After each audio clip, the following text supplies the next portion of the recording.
Over the last 4 years, we've been looking at the impact of early season square retention on the yield, crop maturity and lint quality for high yielding Bollgard 3 varieties. In collaboration with New South Wales DPI and the Cotton Info REO network, we've been able to have sites located from Emerald in central Queensland all the way through to Griffith in southern New South Wales. We replicated this work as well across a number of seasons. A drought year where it was dry and hot, the following year where we started getting some decent rain, and then the last year where it was actually a bit cool, overcast and wetter than average. We use a little pair of pliers like these and we literally just pinch the buds on the squares that are present on the fruiting branches, and once those squares have been damaged, not that dissimilar to what a mirid might do, over the next couple of days they will change colour and shed from the plant. We essentially then left the plots to their own devices with no special differences in management. In other words, when the rest of the field was watered, our plots got watered. Our plots got the same nutrition, crop protection, and in fact when it was time to defoliate, our plots were defoliated whether they were ready or not. At the conclusion of each trial, we would do yield assessments, pick bolls to assess maturity as the crop ripened, and do either a hand pick or a machine pick with a plot picker to assess lint yield, and then had the lint processed by ProClass to determine lint quality. What this research found is that there's very little correlation between the retention of early squares on those first 4 to 5 fruiting branches and subsequent yield, crop maturity and lint quality. I'm in a crop of Bollgard 3 cotton on the Darling Downs in a field that's about to be irrigated. This crop is about 14 nodes going on 15, and it's produced about 6, starting to go on to 7 fruiting branches.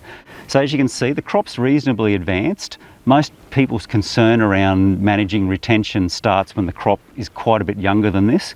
So I'm now going to damage this cotton. I'll take all the squares off that are on the first 5 fruiting branches, and then we'll leave it to its own devices and look at its progress throughout the rest of the season compared with the row either side of it that hasn't been damaged. Our damaged row is more or less about the same height, and flowers are pretty much at the same stage in terms of having come to the top. Here's just 2 that I've pulled the leaves off as a bit of an example. If we start with our damaged one here, you can see there's a bit of a hole at the bottom of the plant here where I removed those squares, but we've effectively got compensation out on the end of the branches, and we've held some additional second position fruit.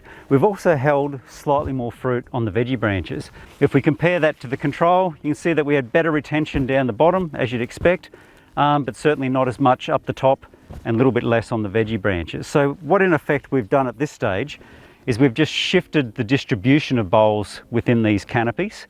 But if you look at the age structure of these bolls, and what I mean by that is if I look, for example, on our control at these last bolls that will be our pickable bolls, and I compare them to these last bolls here that will be our pickable bolls, they're virtually the same in age. And this is one of the key reasons we've found that despite severe damage, and we're not advocating this level of damage obviously, but even with that severe damage, we're not seeing material delays in maturity, basically because when we reach cutout, which is why I wanted to show this to you here today, all of the compensation that's required is well and truly in place, growing and producing a viable boll.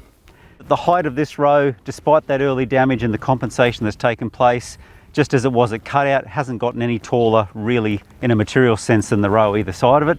The other thing I want to draw your attention to is there's often concerns about maturity delay with losing those early fruit, and just as I showed you at cutout, that compensation occurs within the canopy rather than at the top, and you can see that on these plants here we've got 3 or 4 unopened bolls at the very top. As I said, they will open up during the defoliation process.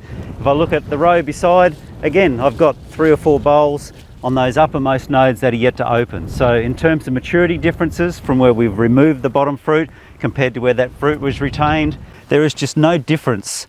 So we're back here today at the demonstration site about 2 days away from picking. Every boll is open. This row is a little showier, to function of the same number of bolls being here but just being a little bit further up on the plant. So I'm hoping that this demonstration will give you the confidence to use the new recommendations for early season retention for high yielding Bollgard 3. A reduction in spraying, particularly early in the season during squaring, will go a long way to setting our crops up for improved integrated pest management, particularly for pests such as aphids, whitefly and mites, as well as reducing the industry's environmental toxic load in the broader environment.